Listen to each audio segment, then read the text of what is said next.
I decided that the next section of the piece would begin as soft as possible. But before we move on to the new fragment, listen to where I left off the last time I was working on my Piano Etude No. 6.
The previous section ended with a crescendo all the way to fortissimo possibile, which means as loud as possible. After that, there is a quarter note rest, and the silence became a very important moment in the piece. From there I could have taken many different directions. I could have continued quietly,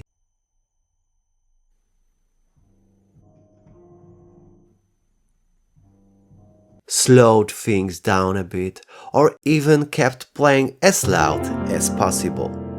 But I thought it would be more interesting to start with Pianississimo, as soft as possible, for a very short moment, and then through another crescendo return to Fortissimo for several measures. Here I play our main motif in both hands, in unison, which means the right and left hands play the same thing.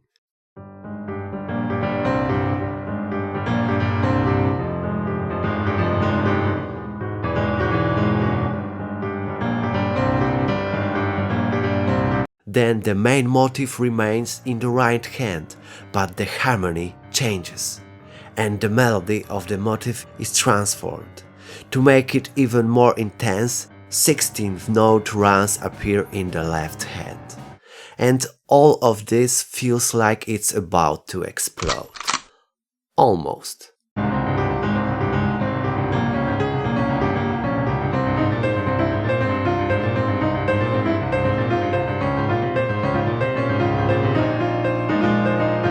Then we return again to the main motif played by both hands. But now the right hand moves higher than before, and after 2 measures only the rhythm remains, because the right hand starts playing different melodic intervals, while the left hand moves up and down. Now listen to how this new whole section sounds.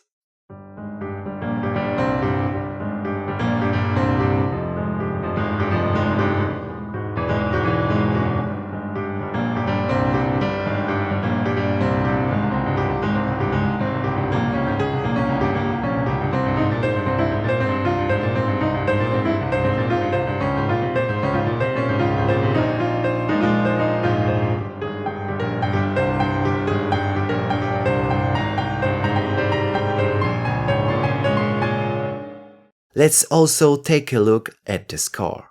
At the very beginning, our main motif appears as soft as possible, and through a quick crescendo, it grows to fortissimo. You can immediately notice the repetition of the main motif in both hands. Only the pitches are different. After 6 measures, we reach the passage, where the 16th note runs appear in the left hand. They are not easy to play, because as you can see there is a shifted accent here. It is tricky, because when playing it feels as if the left hand wants to turn slightly in other direction than what is written. But I think that actually creates a very interesting effect. Listen carefully to the left hand here.